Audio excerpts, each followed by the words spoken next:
सभी विद्यार्थियों को मेरा नमस्कार। तो प्यारे बच्चों, पिछली वीडियो में अध्याय जो हमारा चला हुआ था सुभाषितानि सुंदर वचन, उसके 4 श्लोकों की व्याख्या हमने पिछली वीडियो में कर ली थी। तो आज की वीडियो में जो इसके शेष श्लोक है उनकी व्याख्या हम करेंगे। तो प्रारंभ करते हैं। क्रोधो ही शत्रु प्रथमो नराणाम दे स्थितो दे विनाशाय यथा स्थित काष्ठगतो ही वह्नि स एव वह्निर्दैते शरीरम। तो देह विनाशाय होता है शरीर के विनाश के लिए। देह विनाशाय में चतुर्थी विभक्ति एक वचन है। देह स्थित होता है शरीर में स्थित, और वह्नि का पर्यायवाची है अग्नि का। वह्नि का अर्थ होता है अग्नि, दहते अर्थ होता है जलाना। तो क्रोधो ही शत्रु प्रथमो नरणम, अर्थात मनुष्य के शरीर के विनाश के लिए जो सबसे उसका पहला शत्रु है, प्रथमो नरणम, अर्थात मनुष्य के शरीर का जो पहला शत्रु है वो क्रोध है। मनुष्य के शरीर के विनाश के लिए सबसे पहला शत्रु शरीर में ही स्थित क्या है? देह स्थितो देह विनाश है। देह में स्थित और देह के विनाश के लिए उसका जो पहला शत्रु है वो क्रोध है। यथा स्थित है, जिस प्रकार से स्थित काष्ठ गतो ही वह्नि, अर्थात काष्ठ होता है, काष्ठ कहते हैं लकड़ी को। जिस प्रकार से लकड़ी में ही स्थित, लकड़ी के अंदर ही स्थित रहने वाली जो अग्नि होती है वो लकड़ी को ही जलाती है, उसी प्रकार से मनुष्य के शरीर के अंदर जो क्रोध होता है वो धीरे धीरे मनुष्य के शरीर को समाप्त कर देता है। स वह्नि दैते शरीरम, अर्थात वैसे ही शरीर में जो स्थित क्रोध होता है वो मनुष्य के शरीर को जलाता है। उसके पश्चात अगला श्लोक है। मृगा मृगै संगम अनुव्रजंती गावश्च गोभी तुर्गास्त तुरुंगै मूर्खाश्च मूर्खै शुद्ध्य शुद्धिभिः समान शील वैष्णेषु सख्यम। अनुव्रजंती होता है उनका अनुसरण करना, पीछे करना। तुरग पर्यायवाची घोड़े का, और शुद्ध विद्वान। वैष्णेषु होता है स्वभाव, आदत या स्वभाव में। सख्यम होता है मित्रता। तो मृगा मृगे संगम अनुवर्जंती, अर्थात जो हिरणे होती हैं, हिरणों के साथ। मृगा मृगे संगम अनुवर्जंती, अर्थात हिरणों का अनुसरण करते हैं, उन्हीं के समूह में रहते हैं। गावश गोभी तुर्गास तुर्गई, गायें जो है वो बैलों के साथ।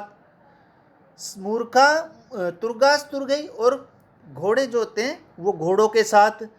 मूर्खाश मूर्खी, और मूर्ख जो होते हैं वो मूर्खों के साथ। शुद्ध शुद्धि भी, शुद्ध पर्यायवाची विद्वान का, तो विद्वान जो होते हैं वो विद्वानों के साथ ही जाते हैं। समान शील वैष्णेषु सख्यम, अर्थात जो मित्रता होती है वो एक समान स्वभाव वाले के साथ होती है। सेवितव्यो महावृक्ष फल छाया समान्वितः यदि देवात् फलम नास्ति छाया के निवार्यते। सेवितव्य होता है सहारा लेना, आश्रय लेना। फल छाया समान्वितः, फल और छाया से भरपूर। और देवात होता है भाग्य से निवार्यते, और रोका जाता है। तो सेवितव्यो महावृक्ष फल छाया समन्वितः, अर्थात फल और छाया से भरपूर जो विशाल वृक्ष होता है, महावृक्ष बोलते हैं जो विशाल वृक्ष होता है, महान वृक्ष होता है, उसका सहारा लेना चाहिए। जो फल और छाया से भरपूर है तो उस वृक्ष का सहारा लेना चाहिए।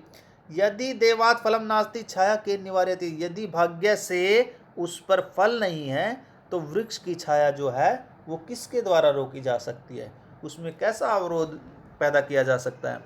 अर्थात कहने का भाव तात्पर्य क्या है कि विशाल जो वृक्ष होता है वो भरपूर छाया और फल से युक्त होते हैं। उनके नीचे आश्रय लेने वाले जो प्राणी होते हैं उसका लाभ उठाते हैं। समय के चलते यदि उस वृक्ष पर फल नहीं भी लगता तो छाया तो मिलती है। उसी प्रकार मनुष्य को हमेशा गुण और ज्ञान से जो भरपूर महापुरुष होते हैं उसकी शरण में रहना चाहिए, उनका आश्रय लेना चाहिए। लाभ हानि तो मनुष्य के भाग्य के अधीन है, परंतु महापुरुषों की कृपा तो उसे प्राप्त होती है, इसलिए महापुरुषों का ही उसे आश्रय लेना चाहिए, सहारा लेना चाहिए। मंत्रम अक्षरम नास्ति नास्ति मूल मौषधम अयोग्य पुरुषा नास्ति योजक सत्र दुर्लभ है। मंत्रम अक्षरम नास्ति, अर्थात मंत्रम, मंत्रहीन। मंत्र होता है मनन योग्य, सार्थक, सारवान। औषधम होता है दवा, और योजक होता है जोड़ने वाला। अर्थात मंत्रम नास्ति, मंत्रहीन अक्षर नहीं है। मंत्रमास्ति, मंत्रहीन अक्षर नहीं है, कोई भी अक्षर मंत्रहीन नहीं है। नास्ति मूल मोषधम, और कोई भी अर्थात कोई भी जो औषधि या कोई भी जड़ी बूटी अर्थात नहीं है, कोई भी जड़ी बूटी हीन नहीं है, किसी भी दयावा से युक्त नहीं है। अयोग्य पुरुष नास्ति, और कोई भी पुरुष क्या है, अयोग्य नहीं है, किसी काम के योग्य नहीं है। लेकिन योजक तत्र दुर्लभ है, दुर्लभ क्या है, इन सबको जोड़ने वाला, जो इन सब का प्रयोग बताए।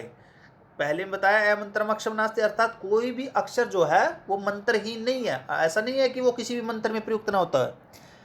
दूसरा है कि नास्ति मूल औषधि, और कोई भी औषधि जो है जड़ी बूटी व्यर्थ नहीं है, बेकार नहीं है, कोई भी जड़ी बूटी प्रत्येक किसी न किसी रोग में युक्त होती है। और उसके पश्चात अयोग्य पुरुष, और कोई भी पुरुष क्या है, अयोग्य नहीं है। कह देते ना कि तू किसी काम के योग्य नहीं है, सभी पुरुष किसी न किसी कार्य के योग्य हैं। लेकिन दुर्लभ क्या चीज है, नास्ति योजक तत्र दुर्लभ है, इन सबको जोड़ने वाला क्या है, इन सबको जोड़ने वाली जो दवा है अर्थात वो दुर्लभ है। संपतौ च विपतौ च महत्म एक रूपता उद्ये सविता रक्तौ रक्ताश्चमे तथा।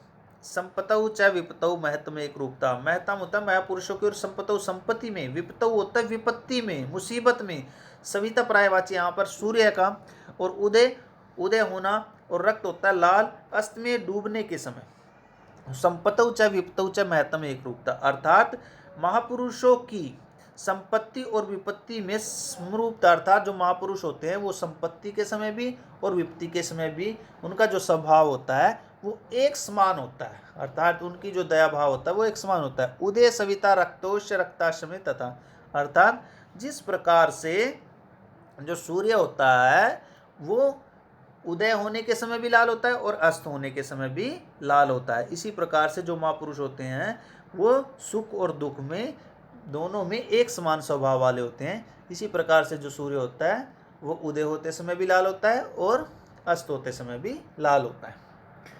विचित्रे खलु संसारे नास्ति किंचिद निरर्थकम अश्वचेद धावने वीराय भारस्य वहने खराया।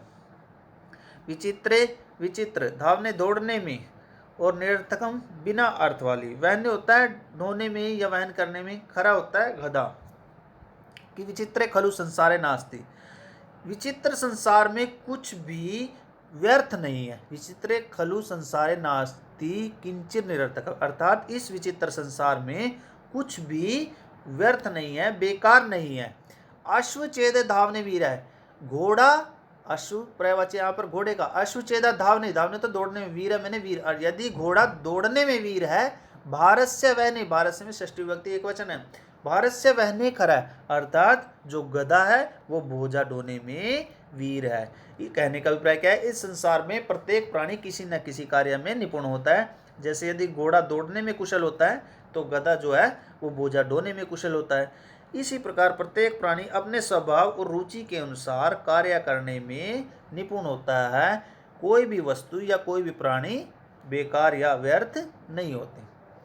तो आज की वीडियो में ये अध्याय हमारा प्रारंभ हुआ। तो सभी विद्यार्थी इन श्लोकों को अच्छी प्रकार से याद करेंगे और कंठस्थ भी याद करेंगे इनको।